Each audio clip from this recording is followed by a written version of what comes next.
Yeah, you know that from the beginning of this interview, I told you that the emergency room services have been collapsed by the number of patients coming at once. And second, the intensive care units have been totally collapsed because the severity of these patients many times indicated to be in intensive care units. With this in mind, all the resources of the hospitals have been gone through that. They are using many medications in order to avoid the deaths that unfortunately are happening now. Basically, they're using the hydroxychloroquine derivatives, azithromycin, and some of the medications that are against interleukin-6, tocilizumab, particularly in the case of the heart. These medications are not expensive, but tocilizumab is of course not, it's difficult to get, and all the expenses of this care assistant medication that we have to use are of course not predicted at all, and much less in the volume and the number that they are used. So the system is spending a lot of money. Most of the resources are focused only in treating, preventing the evolution, and keeping the patients alive and keeping the patients healthy, and with some supervision from specialized personnel. The resources have been not properly distributed because we have not been able to use these full body protection suits that are necessary for this type of viral problems, because nobody was expecting to have this problem that quickly. But I strongly think that people in the hospitals, ophthalmologists, in areas in which the infection and the number of patients is high, they should be using all these suits that are full body suits, in which you protect from any contamination from your face to your hair to all your body, as well as to your patients. Second issue is that we need to have tests to detect if a patient is positive or not to coronavirus.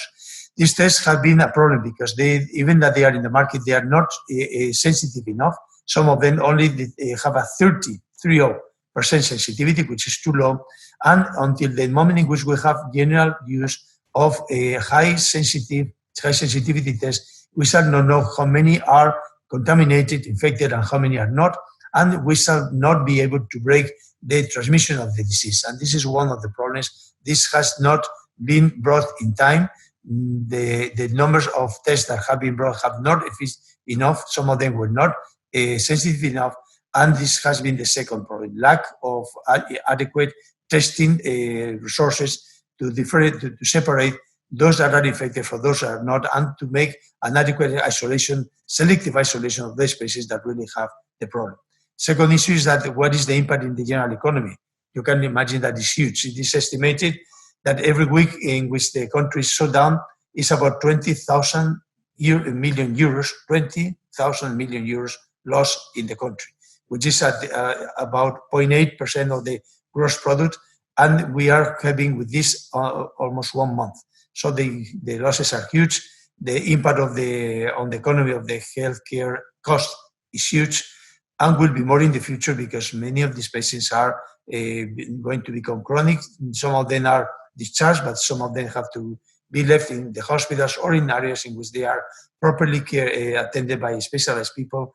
And we have to think that this is not for the next 2 weeks problem. This is going to be for a long time, because until we have the vaccination and we have the treatment, we need to have in everyday's life this problem, and we need to make conscious ourselves and our patients that we're facing probably 6 months in which we shall be in the need of taking special measures to control the transmission of the disease, to attend our patients of other pathologies with adequate protection from them and from us, and to take a lot of our time in seeing them, because the appointments and the way in which we're going to use our time to attend our patients in ophthalmology is going to be distributed in a very different way, and our efficiency and capability of treating massive amount of patients will be decreased because this preventive measure. So this is what is coming. I think that we have not less than 6 months evolution until normality is going to be accomplished, and later on other problems, socioeconomical, probably will be the most important. .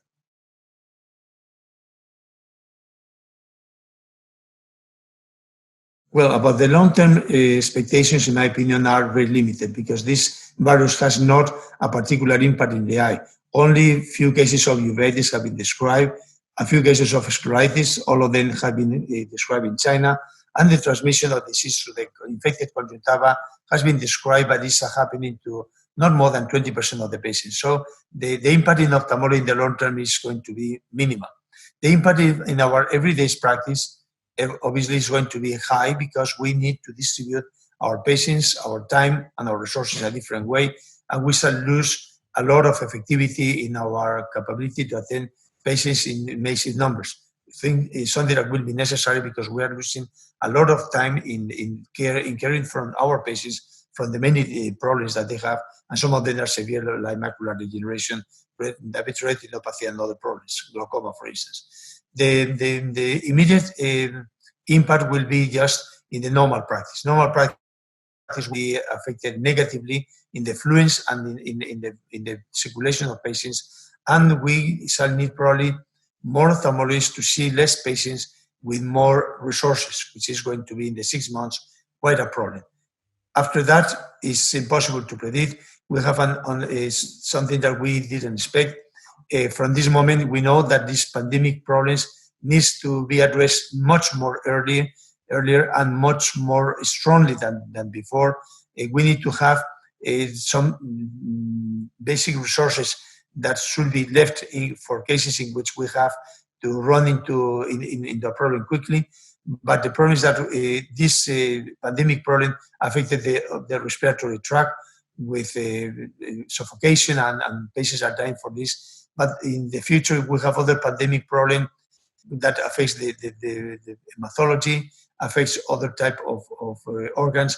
Probably the resources will be different, but the common denominator will be the same. We need to have a task force for immediate reaction, alerting the people, isolating the people, taking care of what resources are necessary, calculating them and ordering them immediately, because resources takes time to arrive, and 2 weeks makes hundreds of thousands of contaminations, infections, and many patients that are in the borderline of getting severe forms of the disease and later on to die.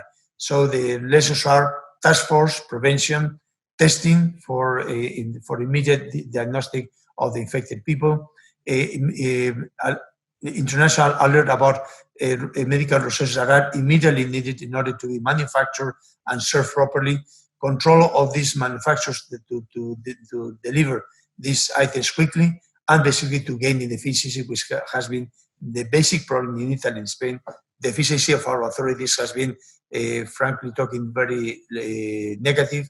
They didn't take care in time with the strength and putting the resources in the moment in which they had to do that.